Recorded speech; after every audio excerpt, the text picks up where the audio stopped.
Take us through the journey of you being a dad. So we're going to start from pre-pregnancy to the pregnancy, to when he was born, to everything that's happened along the way today. I'm accountable to someone now. Like, you can live your life however you want, but now there's someone watching my every move. Yeah, that's why the conversation, just having a space to have a conversation is important, because those thoughts can consume you if you feel like you're not heard. You just get this moment where you realize, you know what? I just need to be present in the moment. I just need to be there. Like, whatever will happen. You feel like you're constantly battling people's stereotypes because you're a black father or a black young father at that, which is a very, very unspoken conversation about how do you feel being a black father. It's fair, like, am I going to be financially secure to look after two people? Am I going to be, can I be a father not having had a father figure around? Am I going to be able to do this properly? What is fatherhood?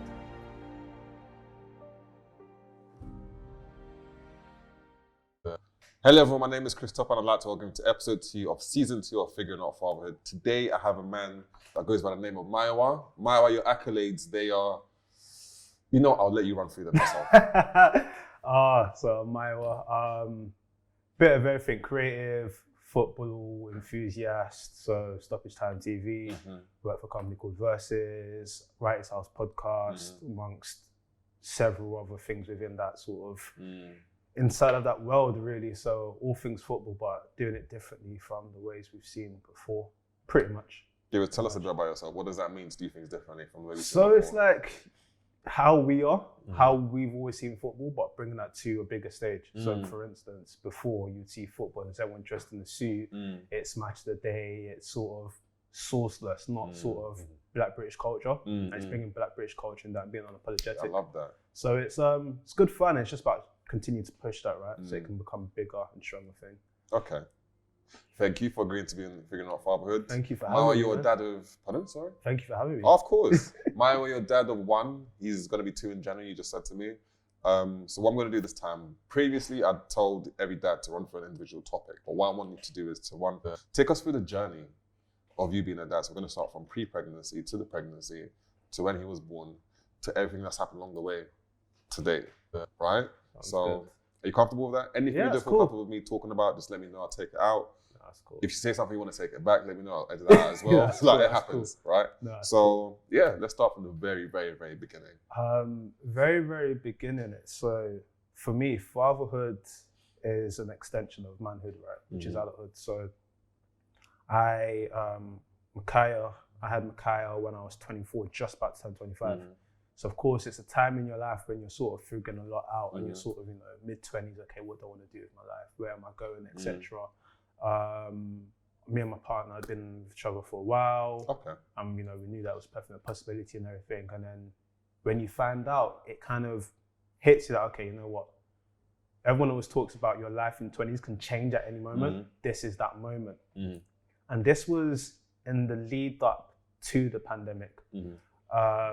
So it was very, very interesting time for me. I was working within a different space I am now, just progressing my career. And so, okay, wow, this is going to be a big change. It's probably the biggest change of your life yet. And naturally, I think maybe because of, how Black men are in society and how we see sort of family dynamics and, being a provider and everything, you sort of go into this autopilot mode of, okay, crap. You start thinking and overthinking and it's like, okay, I need to do this, I need to do that, I need to pattern, I need to be in place, I need to make sure that everyone's all right and blessed. So that's how it started. That's how my journey to fatherhood started. It was almost like panic about, okay, how am I going to do everything I need to do, I want to do? How am I going to protect? How am I going to provide? How am I going to make sure that my situation's patterned? And then through that process, I think it got to a place where with the pandemic going on and everything, and I was on furlough, it was about something big is about to happen in your life. But you now need to realize, what do you want from your life? And I say that to say this because my job was cool, it was great. It wasn't what I thought my purpose was. What were you doing at that point in time? So I was a international business and sales. So I'd finished a graduate scheme and then I moved into a role. Everything was good and everything, but it's not where I wanted to be. I knew I always wanted to be in the media space, so I'd grown a liking into it. And it was like, okay, that's where you want to be. This is where you are. Something big's gonna happen. Do you want to make that jump and take that risk now? Or do you feel like you have to go with a safe option because you need to provide? And that's that fatherhood and manhood sort of interlinking, and it's a very pressure point moment. And that was a lot, because you're thinking, wow, if I go down this route, but there's maybe not as much money, but there's, there's satisfaction and everything. Am I gonna, is my family gonna suffer because of that, or am I able to make a way through that? So that's how fatherhood started for me. It was a lot of internal conversations. I was over the moon and, happy that I was about to begin that journey. But you're thinking about so much that's to come. Okay, let me pause you right there, right? So she hits you up, she says, you know what, Maywa? Yeah. I'm pregnant. Yeah. How did you feel in that moment, if you remember? In that moment, you're like... Speak freely. It's like, bro, okay, like, what, really? Oh, man. Then was there, it's like, oh, okay, cool, cool, like, we're scoring, all right, cool. Then was there, you're actually like, wow, okay. Yeah. Like, it's actually happening. Because it's one of those things where you know that it can, it's part of life, right? Part of life, you grow and everything, you want to have kids and everything, it's always going to be a thing. But when it happens, it's very surreal. Yeah. Because you find out the news and then it's like, okay, cool. And then there's this long sort of process before it even happens. But that initial moment when you find out the news is like an explosion. It's like, okay, it's here.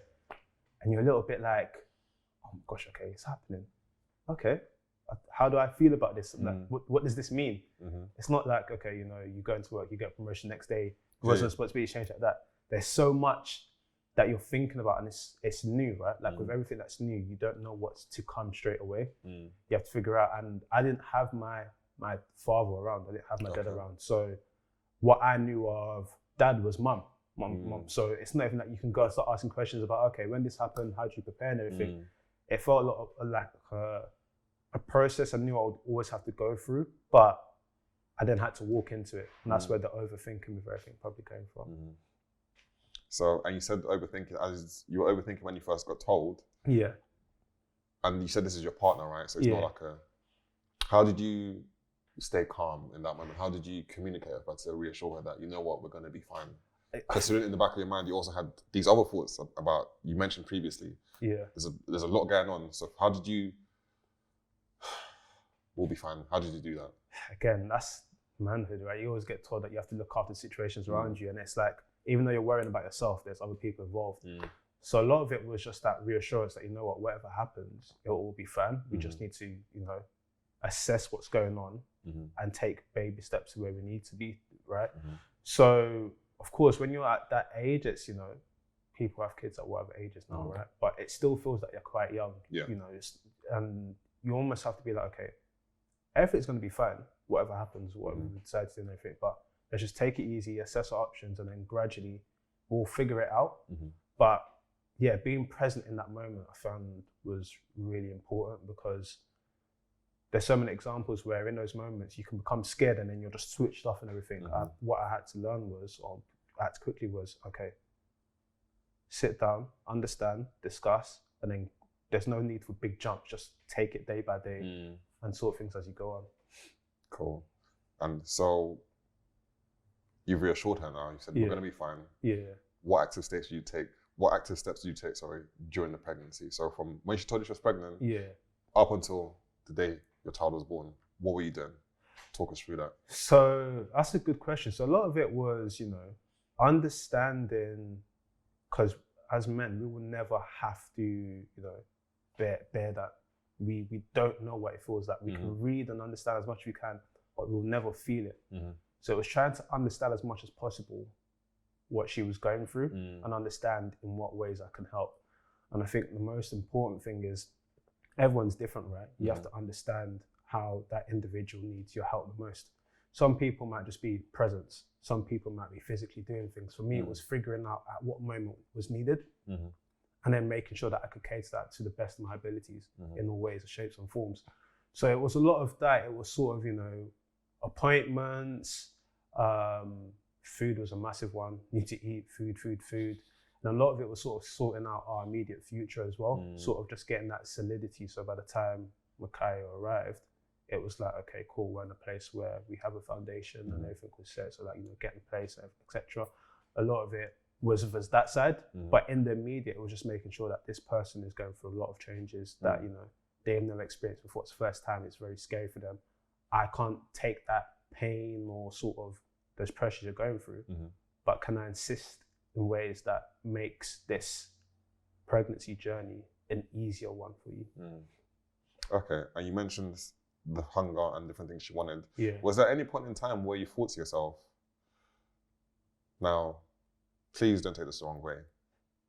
When I say you as in watchers, but where you thought to yourself, wow, this woman has been irrational. You can be honest, because I thought it. No, 100%. I think do you know what's not spoken about, and I have to phrase this properly, like when it comes to pregnancy, the effects on the woman have been sort of studied and analysed to a T, right? Because you can see it. I think with men, a lot of it's more mental, and because men typically don't speak, the effects of what it has on a man, it's not really fully explored. So I think most men will go through this thing where you're sort of trying to help someone, but you feel like, no one's helping you. Yeah. And then you feel like you're being selfish, thinking that this person's going for all of that, but my sort of needs and what I need looking after is not being looked after. So that's an ongoing battle I think all men deal with. And that's what you think. And I think that's what leads to then you thinking that, you know what, is this person being slightly irrational because they're not thinking about me? Yeah. So, and it's not that being irrational, it's just that in this moment, their needs need to be catered to so much. And because yours are not, there's a disparity and you feel like, no one's helping me here.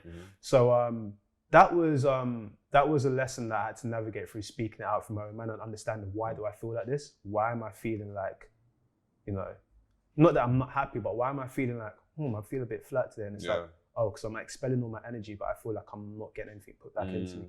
And that's why having a strong tribe around you for me is really, really important, because there's that African saying, like, it takes a village to raise a child, and it's so true. Not because you want them to raise your child for you, but they need to support you so you can support your child, and they can support you to support all of those many things you need to do that then benefit the child. So having been able to lean on my mum was super helpful, just to sort of, because she's been there. She knows what a woman goes through. She knows the trimester. She knows everything. She can tell me, listen, this might be done now, but in the next few months, you have to deal with this. Just be switched on and ready to deal with that. If you need to speak about it, come and speak to me and everything. So that's how I sort of navigated that feeling. But it's something men need to talk about more. And I feel like, especially because of that age and how I am with my friendship groups, I was the only one that was having a child around that age. Okay. So it's not like you can speak to the man them and they can relate, because they're probably talking about FIFA or fantasy football or something. Meanwhile, you're there and you're just like, man's about to have a kid, I'm trying to secure this type of stuff. So it is difficult, but speaking through things and understanding that it's not a reflection of how you feel in the moment, it's just a culmination of all things, definitely allows you to sort of understand where you're at. Yeah, and you mentioned something where I think you said we don't speak about how we're feeling. Like society makes us feel that way purely because you bring up how you're feeling, and more often than not, you're getting back, well, she's going through worse, so don't feel that, or keep it to yourself. And it's just like, I'm not saying she's not going through worse. I'm not saying that her situation is not more, for lack of a better word, dire than mine.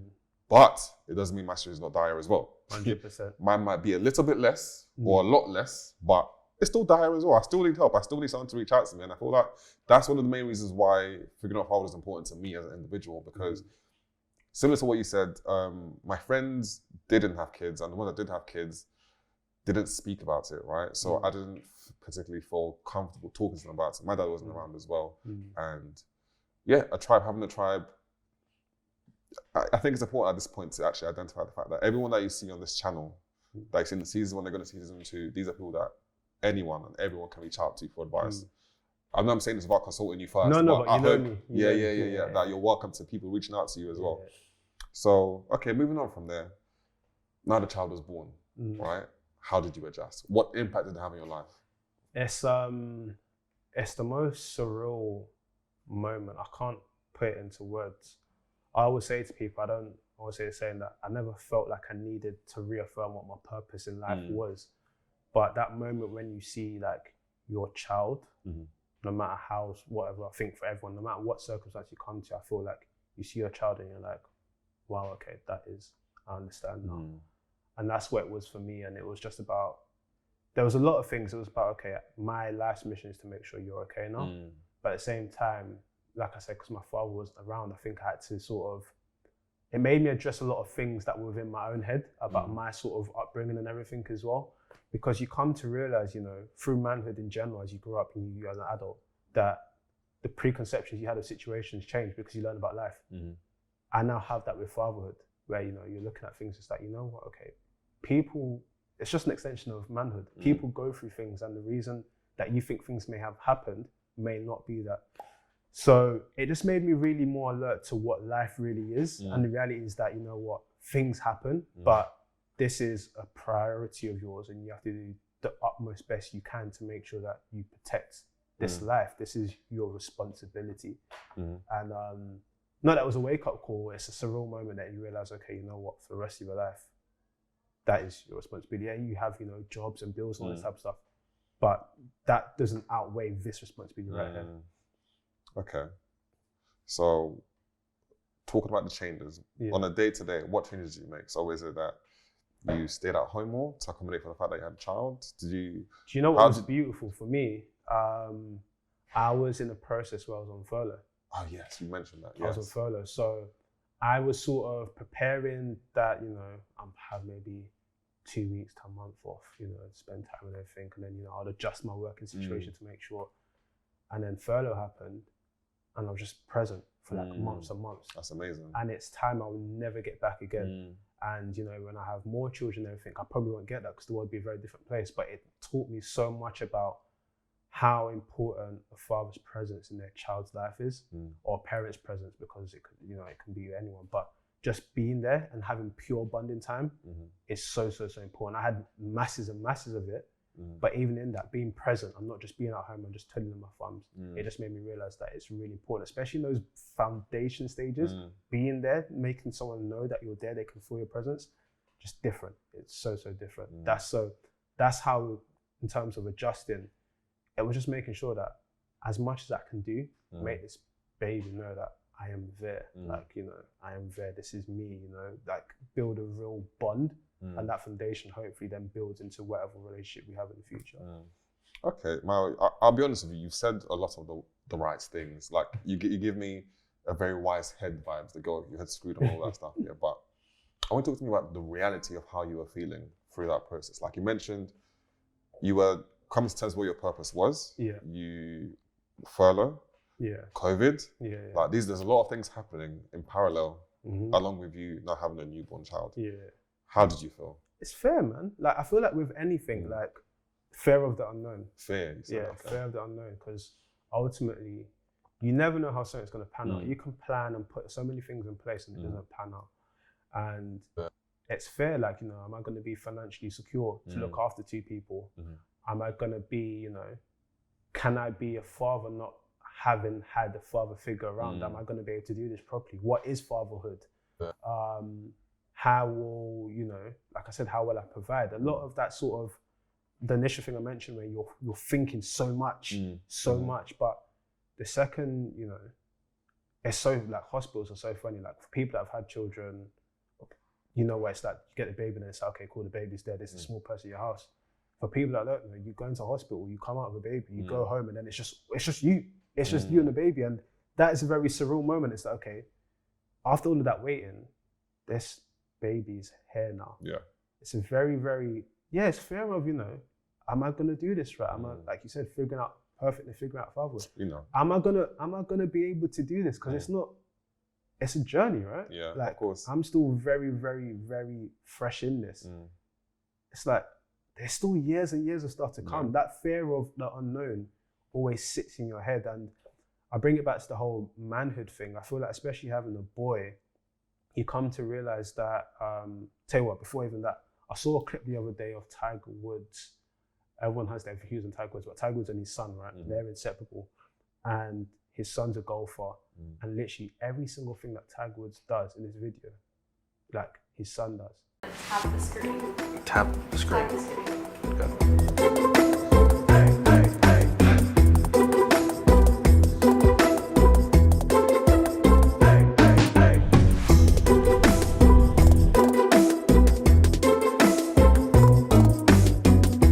two things that stick out: the timing of the twirls and the pickup of the club of the tee.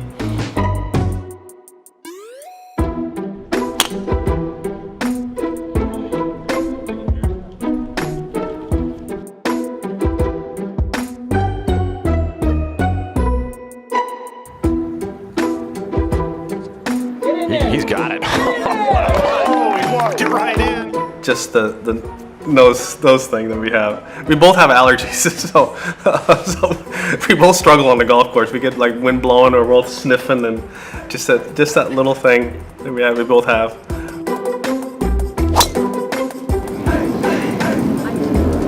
Come on, be the number.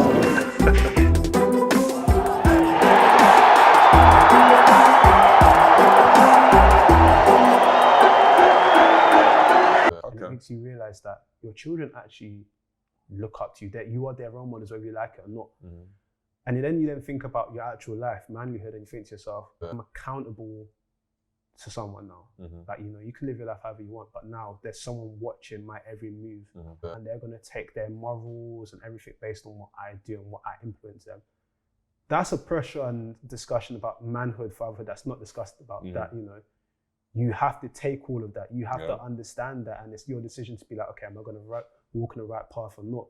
And even with that, it makes you realize, like I said about my father and everything, I don't know what was going through his life, but maybe, just his path in general, that's what didn't enable him to be the father he may have wanted to be. He may not have not wanted to be around, but life happened like that.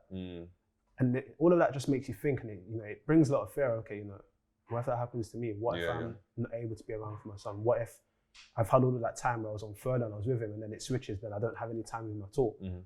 All of that goes in your head, and then you just get this moment where you realize, you know what? I just need to be present in the moment. I just need to be there. Like, whatever will happen, will happen. God, God willing, it all goes smooth sailing. But you have to really just be in the moment and be there, enjoy everything. We've seen with the pandemic, right? Loads of stuff we didn't expect to happens, right? We lose people, things change. But the lesson it teaches everyone is, just enjoy everything, be there. Because these moments go so thick and thin. Like, I speak to my mum so much since having Micaiah, because it's like, he does everything you did. He, it feels like yesterday he was 2 years old. Now, you're 20 whatever. And it's like, time goes so quickly. So, amidst all of that fear and overthinking, it just brought me to a place where if I keep hold of that, I'm not going to enjoy this. So you almost have to let all of that go and be like, you know what, do what you can do, control the controllables, but just enjoy being present in the moment. Did you speak to him about these fears? Did you speak to your partner about these fears? So we had conversations, because of course, I guess there is those sort of thoughts on the woman's side as well, right? Because you're thinking, okay, you know what, I'm going to, establish a home. I'm going to give birth to a human being. That connection from within me is going to then come out. I'm raising a child with someone else. How do I then go about it? Like, this is, the next generation. It's, our future together. So we had conversations, but I think a lot of the stuff in my head was maybe taught that a whole father point. It was sort of internal battles I was having with myself, trying to figure out, okay, I knew that this moment would come one day. Now, what does it mean to me? I've got almost 9 months to get it straight. But the reality is, it's not 9 months to get it straight. You've got a whole lifetime, because fatherhood doesn't start when the child is born. It's a continual thing. And that's why when I had that moment of realization, it was like, okay, I'm not going to figure out fatherhood by the time he's born. I may not get to a place where I've ever figured it out, because you're always learning. It's just about, as that process keeps going on, he gets older and older, you keep doing things. There's things I've learned, in the last few months that I think to myself, I've known that when he was small, that would have been helpful. You always hear conversations from other parents that the way they raise their first child is different to their second and third, because all of the learnings. And it's like, okay, you know what? Well, maybe I didn't sleep train him the best. But when the next one comes, I can do that. So it's definitely the journey aspect in fatherhood. It's just a major thing. It's you just keep learning. But I think a lot of those conversations for me were internal. A lot of them were internal, and you sometimes think about, should I speak to people about this? Like I mentioned, I speak to my tribe, but this is why this is important, right? Speaking to other fathers, having fathers that are around that you can actually speak to. Because I looked around and I didn't see many. Not that they wasn't, but in immediate proximity, I didn't really have that. Yeah. But that's why platforms like this is important, because you can hear it from the horse's mouth of what it's like. So yeah, because even when you think about, you know, the portrayal of the black father, right? You look at TV, and I can't remember when I was having this conversation, but I remember looking at sort of black fathers in TV, and it was always this thing of, you know, the family's there, and then the black father disappears. That it disappears. Don't even get me started. And then it's like, where is he Don't even gone? get me Or he's started. somewhere, or he's got another family, all this type of things and everything. And it's like, that's not a true representation of every black family. But on the flip side, you have this thing where I'm sure you get as well, like, you know, if you spend time with your little one, you do the most basic thing, people be like, oh my God, that's so sweet. And to you, you're thinking, I'm just literally doing what I think I should be doing. So there's this polar opposites of, you know, what people think fatherhood is. And reality is that everyone's journey is different. But it feels like you do small things and it's overhyped.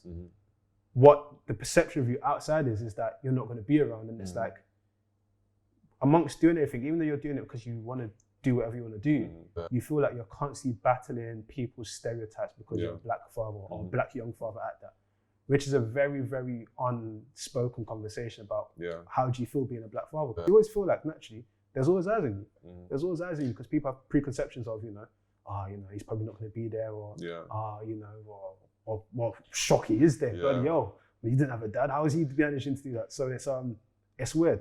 Yeah, it's weird. Going back to what I initially asked you, so you said you were able to speak to your partner about some of your fears, not all of them, but some of them. Yeah. What did she do that made you feel comfortable? Like, I know it's your partner, I know this is, but I feel like it'll be good for viewers to know, especially women, how they can support their partners or any man they potentially have to be able to communicate his fears. What did she do?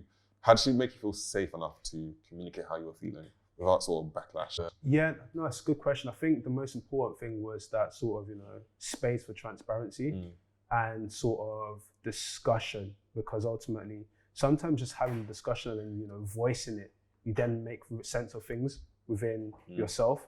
I think that having space for conversation is important, just actually facilitating that and enabling conversation to happen, because sometimes you may not get the answers, but because you've voiced how you are, at least it's then known, it's on the table. Like, for instance, if I was saying stuff like, I don't know how where I'm at the moment is going to financially keep us afloat, it's something that she is then aware of because I've voiced it. And then, to her credit, God bless her, she will always be like, listen, like, things will figure themselves out. It's just that don't put too much pressure on yourself, because ultimately, if you're doing too much, you're not going to be present in where you're needed for this young life, right? Yes. And I think, when I think back to sort of, you know, the homes I did see as sort of the traditional sort of African household, as it were, I know so many people that would say stuff like, you know, my dad was out working and he was providing for the family because he had to know everything. But the sort of connection and closeness with that parent, that father, is not there, because it was sort of like, you were a provider, but I didn't feel your presence. And then it comes to that whole thing where, you know, parents would be like, after all I've done for you, this and that, and it's like, yeah, that's great, but I didn't feel like you were actually, and that's why having striking that balance is so important. Yes, you need to provide for your child. Yes, you need to go out and do A, B, and C, but you still need to be present. And it's about unlearning some of those sort of, I guess, not traditions, but societal norms we saw when we were younger, that, okay, you know, a father's role is, you know, to work 60 hours and then bring money home. Yeah, no, that might be a big significant part, but your child still needs you to be their father and be present and everything. Same way, you know, things are changing, right? Mums might feel like, I know so many mums that work loads, but even there, they're like, I still need to be there for my child, because I don't want a situation where my child has everything but still feels, you know, like I'm not their mum, or feels dispatched from me. So yeah, that's why the conversation, just having a space to have a conversation is important, because those thoughts can consume you if you feel like you're not heard. Facts. And then also as well, if you feel like in any situation, right, if you're not able to sort of voice where you are, that can build resentment, right? Because you're thinking, hold on, like, I'm feeling like all of this, I can't even tell you about it, I'm having to go and do anything. And then if you have that sort of space, then you then bring a child into it, how can that affect the child? So yeah, literally having a space where we could communicate, she could communicate her side, I could communicate my side, was important. That's amazing. Okay. Now, flipping it back to, you mentioned how society views us as black dads, right? I find this so interesting, because whenever I look at stats, and this is something I spoke about in another podcast as well, when I look at stats and they talk about how we have the largest number of single parents, single mothers in the UK or something along those lines. I realized it was skewed. The reason why it's skewed is because a single parent is defined as where the child spend, the primary carer essentially, or the child spend the majority of their time. So when they say a single mom, that connotation is that there's no dad attached to the single mom. Like it's just, there's no dad in that mom's life. But in reality, it could be a single mom who just has the child Monday to Friday or Monday to Thursday, and then the dad has him or her the other 3 days of the week. But because all they focus on the single mom part, they ignore us completely. So taking that into consideration, it's just like whenever we see a dad doing the basics, it's just like, oh my God, he's going above and beyond. But meanwhile, he's just doing what he's meant to do. It's your preconceived notion that's made you think that he's going above and beyond because he's doing what any dad should do in reality. But I'm glad you brought that up. So we've spoken about pre-pregnancy, pregnancy, and now after the pregnancy. And your boy's going to be 2 in January, you said. Yeah. By the time this comes out, he'll probably be 2 already. So happy birthday in advance. Thank you. Your son. Thank you. So my final question for you is, how do you strike a balance with all the things that you do and spending time with your son? I know you mentioned furlough, but I know that since then things have changed for you.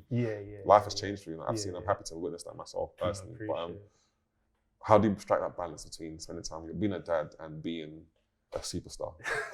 Do you know, it's a very good question, man. And I had a conversation with my mentor, like one of the guys, like my big brother's mentor recently. And it's, again, that's why it's important for men to talk. Because there's so many things we go through, that similar experiences, that we just don't talk. And it's this, men typically face this thing where when it comes to family setting and everything, it feels like there's always this sort of clash between spending time and providing. And you have to have this conversation where it's like, you might be like, no, babe, listen, I need to do this. Or babe, I need to do this. And then it's like, okay, what about, this and that? And it's like, as a man, because, in your head, it's like, I need to provide. It's like, well, if I don't do this, because we think very much in black and white, right? If I don't do this, it's going to affect A, B, and C. Whereas that other part of your brain has to tap in and be like, okay, listen, even if I sacrifice this over here, me being present and everything, it's still something within itself. So it is, it's been, and I think I do manage to strike a balance about, in terms of taking work, not taking work, make sure everything works and everything, having those open conversations literally about that and saying, listen, this is where I'm at right now. May not be able to bath in tonight, but listen, I'm going to do this and that, like, just bear with me. But it's a struggle. It is a struggle because in the back of your mind, like, if I've learned anything, I swear to you, if I learned anything in the last 2 years, as a man, you just feel like you do anything for your family. Like you do anything. You do anything to protect what's yours because that's yours, right? And within that, it just makes you think about your life decisions and everything and how you go across. And it's like, okay, so I think in terms of where I'm at now, striking that balancing act is a major thing. And I think also within my personal life, as me as a person, I just know that because of the closeness and how I am with my son, I essentially hold myself accountable to him. Like I'll go on walks, just me and him, and I'll be telling him about stuff and everything. Even though he doesn't understand, it's like, you are looking at me, therefore I need to give you a report of who I am. And when he's older, he'll probably, ask me about, life decisions and everything, and we'll talk about that. But it makes you realize that as a man, in life, you navigate through the past, you make mistakes and everything, but you're accountable now because you have a little one, and everything you do has to be aligned to make sure that it's to the betterment of this person in your life, right? And that's been the big thing of adjusting to make sure that, okay, you know what, the decisions I'm making are not just for me, it's for my son as well. I need to think double hard about that. I can't just, say that, I'm going to exit in Y, Z. I've got to think, okay, by doing that, how does that affect him? How does that affect my family? How does that affect everything around me?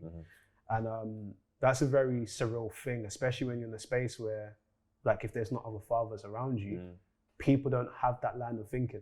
They just think that, okay, you know what, I'm living for myself, boom, boom, I'm doing this. You don't have that sort of space anymore. But it's a beautiful privilege to have because a lot of people look at a situation and be like, that's what I want.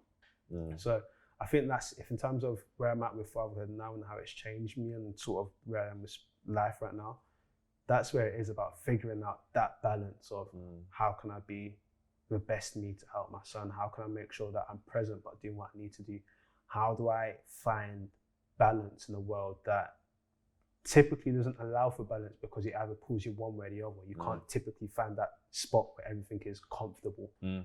And yeah, fatherhood as a journey is, a lot of the time, it is uncomfortable.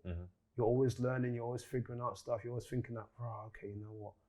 And you know, as black fathers, you always feel like, sometimes you feel like I can't speak, or you feel like, again, like we mentioned before, does it make me look less of a man if I talk about something? Like, God bless like my friends and my tribe and everything. They've been like, I always say that I feel like my child has many godfathers, godsons, because everyone's just always there. Remember, I got a message from one of my boys the other day, and he was like, listen, bro, if you just want to come and chill for a little bit and take a step out of that, you're still, you know, a dad, but you can take a step out of that. I'll take him for a bit. It made me realize that that's how it should be. It's not just about fathers with fathers. It's about people recognizing that, you know what, because I'm within this space, even though I'm not that child's father, I can still help out. Going back to what I said about, you know, it takes a tribe to raise a child. There's so many ways that the people around you can help. And a lot of that does come from us actually saying, you know what, I need help. And when it was the pandemic, because we couldn't have people around, you know, that Nigerian culture, you have the baby, you know, people come around, help with it. We couldn't have that. People couldn't come around.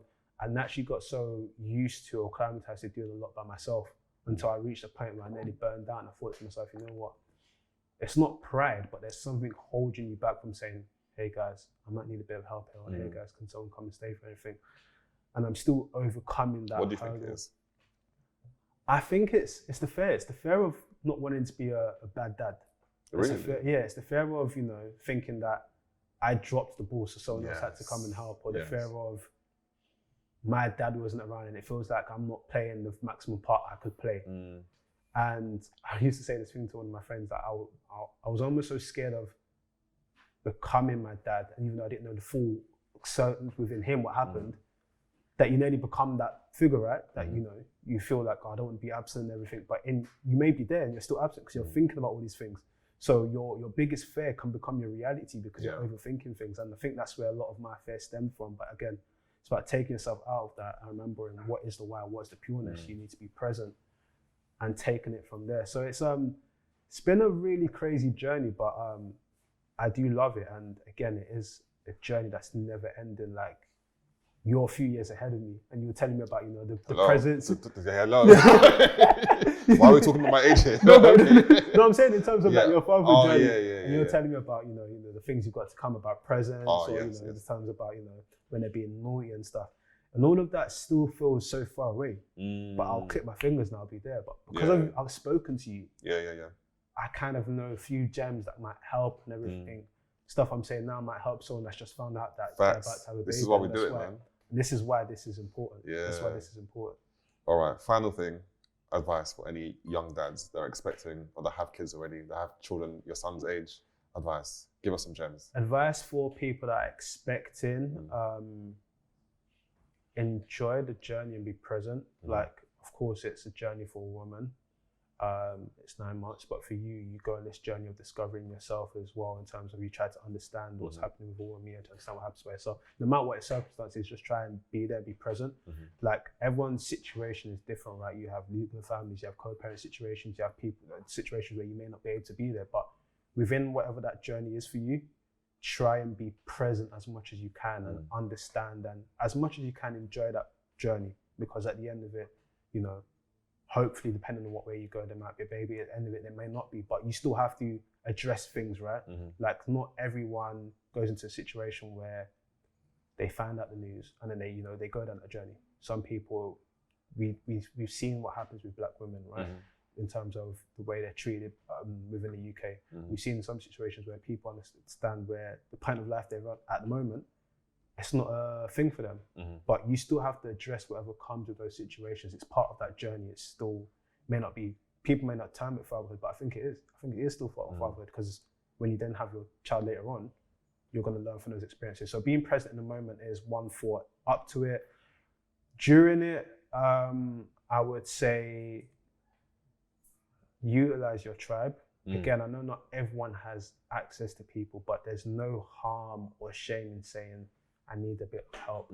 No one's going to judge you, and no one's going to look down on you for looking for help. If anything, you'll probably be praised for it because you're not doing it for yourself, you're doing it for the betterment of that baby, right?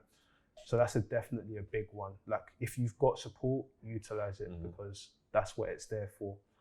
And then with anyone that's at the age I'm at now, I think it goes back to being present, man. Like, honestly, I look at his smile sometimes when I'm playing with anything, and it's like, that's what, for me anyway, that's what they want. I've seen it so many times where you can buy the shiniest toy and they'll just pick up a wooden box because that's what attracts their attention. Yeah. But nothing can sort of replace you being there and being around. And of course, like I mentioned before, I know it is tough. For some people, their working situation may not allow it. For some people, their situation there as a family dynamic may not allow it. But I always feel that babies are so pure that even if you can't be there all the time, they will feel your presence or understand or feel that you're trying to be there. And that's the most important thing, because when it's all said and done, when they're older and everything, that feeling won't go. They will know that, okay, I may not have seen dad all the time, but when I did see dad, I have that. Yeah. Or if you are there, listen, dad wasn't just sitting down watching Ben TV and stuff. No, it's facts. Dad was playing and stuff and everything. And that's no slight to what our parents did, because our parents and all those, they were in the situation they're in, right? They had to make it work. We get to learn from the paths they went on and make better paths for ourselves, right? So I think those are the main things about before, during, and after for me. And just honestly, it's all a journey. Man. It's all a journey. Maywa, I could talk to you for the whole day. Well, obviously, time and the viewers. No, of course. But honestly, I've appreciated this conversation. I've learned so much just from talking to you, man. I appreciate it, man. Thanks for having me. Thanks again for coming on, man. Thanks for everything you're doing as well, man. Because it takes, someone to step forward sometimes. Oh, thank you. And address the elephant in the room before people feel comfortable and be like, you know what, me too, or you know what, I wanted to discuss that. And I think it's important that in terms of fatherhood, in terms of, just like men in general, black men, we laugh a lot, we joke a lot, but we actually don't speak about some of the things that are really going on with us. And we see it all the time, especially in the space we are now, where people are talking about they're depressed, they're overwhelmed, there's so much they're going on with. We can sort of maybe get the nucleus of what that is through discussion, through sharing experiences, and through vulnerability. Ultimately, it's about finding a space where men can be vulnerable and not attacked for being vulnerable. And that's why this is beautiful, because season 1, the diversity of men that came and spoke. Season 2, the diversity of people that are going to speak, different lived experiences, different family situations. It's so important that there is that. So honestly, bro, like, big bro. Oh, thank you, man. For doing that, man. Come on, man. I'm so proud of you, man. Thank you, man. Maywa. Appreciate it. Damn.